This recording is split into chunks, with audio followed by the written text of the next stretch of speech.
takes me to the part that we talked about, and I know that we're really similar, and I call it being a red woman.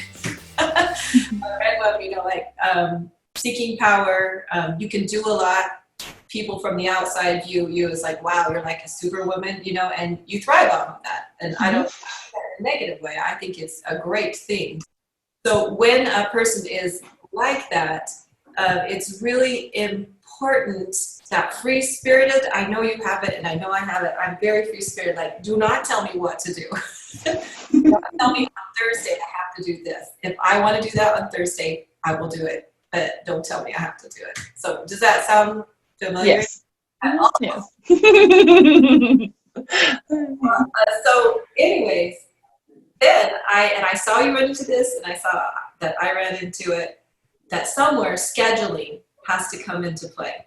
And scheduling is no longer like a burden or a way that you're caught in a cage or trapped or in a prison, because you realize that a schedule and setting boundaries actually gives you freedom. And I think that is, I felt this when you said this at the beginning of this interview, that it gives you a whole new set of problems when you go through transformation. Because if you think the world is, this is for everyone who's listening, if you think that the world is going to be excited that you transformed, they're not. Say that you decided that for your personal boundaries, you could only make dinner 2 times a week, and then everyone else would have to make dinner the rest of the week. Well, those people who were having dinner made by you every day are going to be like, what is this? They may not view you well, but the thing is you're being honest with yourself. You feel comfortable in your space. And I love what you said, because that tells me that you're ready for the next level of life coaching. Okay, here I am, this person. I'm being honest and real with myself. I have energy to move somewhere. How do I deal with all this other stuff coming from people? I'm stronger to handle it, but how do I combat that? How do I hone in and make those boundaries even stronger and to work for you? And then you talked about engaging other people, which, is the true sign of a leader.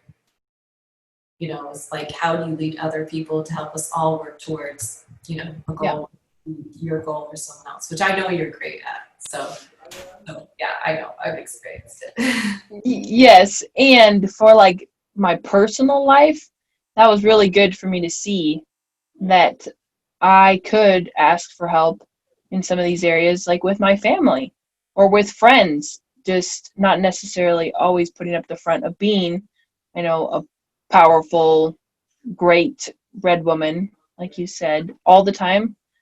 And that it is powerful to ask for help or to be really clear on what you can and can't do. And then the scheduling piece, I really loved one of the tools that you taught about shifting from pain into pleasure. And that was where scheduling, like I was like, no, like scheduling is painful, or I don't want to stick myself in a routine or something. I want to be free to do what I want to do. And then I saw how much freedom I had when I started getting up early. And all of a sudden, like, my pain around getting up early disappeared, because I saw how much pleasure and freedom I got from getting up early. And so finding that in my exercising, finding that in the food that I eat, that was a really powerful tool that I remembered while you were talking. Yes, and that takes you back to one of your main goals, which was dealing with some weight that you would like to lose. And talked about that at the beginning, that is a great goal. This is for everyone who's listening. It's a great goal to lose weight and to get in shape, but sometimes that's not the first thing to work on, because that weight is how we do one thing is how we do everything. So we have to figure out what is the hinge point for the weight gain, or what is it that's causing that to happen. And so some of these things that Aubrey's talking about, that's the work that you have to do to get to that place. Do you have any thoughts on that? Or yeah, that was hard for me in the beginning to be like, no, like I said, I want to lose weight. I'm going to lose weight. Like it's just easy. Like other people do it. I should be able to just do this.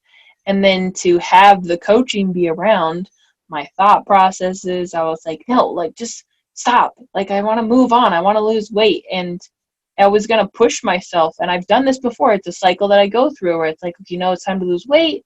And then I push myself way too hard and I end up either losing weight and then gaining it right back or in a rut and all these things. But like who I am on the other side of coaching, doing this coaching program, like I feel free, alive, and like I have really clear and defined boundaries and desires of like what I want to do. So this week, you know, I'm getting ready to start a new program with you, and I went shopping to prepare myself. Like I got up this morning, it was easy. I went shopping about food for myself for a new meal plan, and it was easy.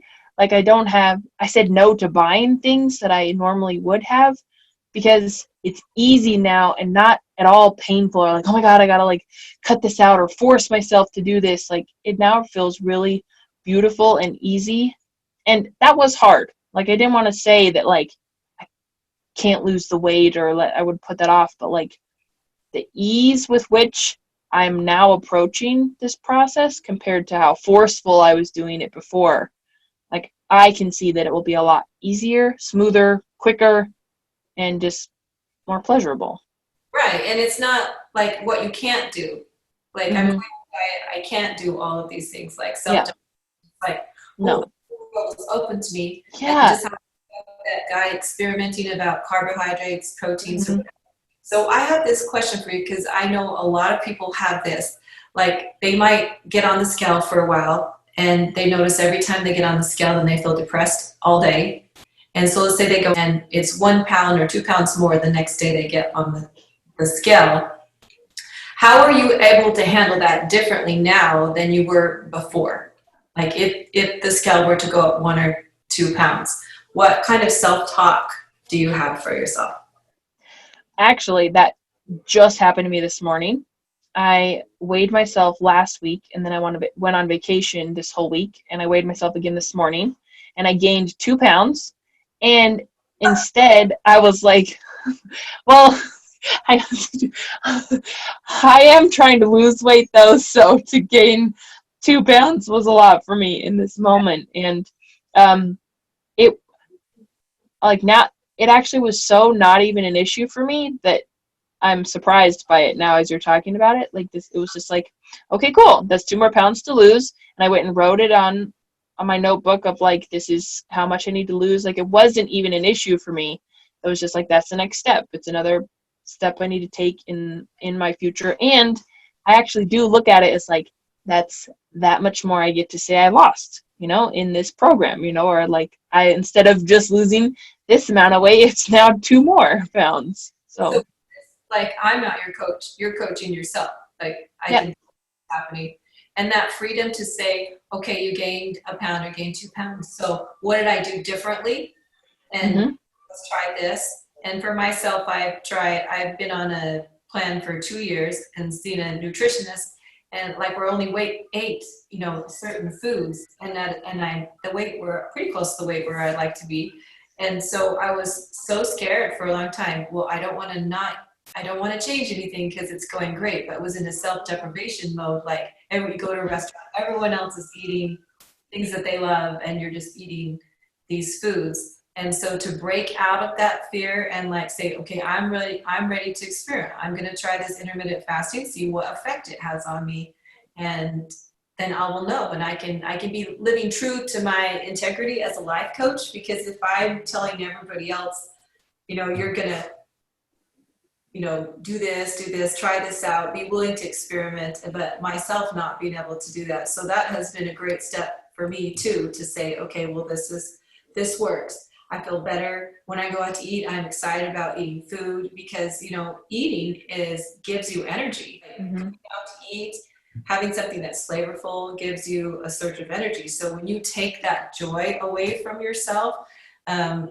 it's like a dead spot in your life. And so just like you get on the scale, you gain weight, and you say, okay, no more food. Yeah.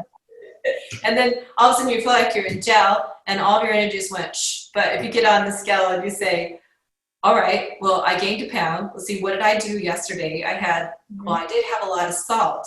And so if I just change that up today, then I can get back to that weight, and just being gentle with yourself, but being real. So I love that conversation that we just had, because I feel like that was the first goal that you had. And I feel like that's going to be amazing to watch you work through that. So, and Yeah, I can't even believe. Oh, sorry, go ahead. Anyone who can see you can see that you look healthy. Like, who watches this video will see that your skin is glowing and that you don't have, that inflammation in your face. And so that's like your testimony of what you're saying. So what were you going to say? I really can't believe how different this morning was from what it used to be. Like, I did exactly what you just said. Like, I got off the scale and was like, okay, great. What do I need to do differently? Or like, what could I add? It was like, okay, I'm going to do like push a little bit harder in my workout today or tomorrow, or like, what am I going to schedule this week to adjust? Because I just see that something I did last week didn't work. And so how could I adjust that? I didn't actually even go into oh my God, you're so terrible. It was just like, okay, great. What are we going to do now? Yeah. And the thing is maybe there'd be, okay, great. I spent a week doing this. Or maybe if someone has to go on a cruise, all they do is eat on the cruise. Yeah. So make a decision that I'm going to allow myself to eat this, this, and this, but not these things, because I want to not resent it and enjoy myself. And it's more like dealing with yourself practically.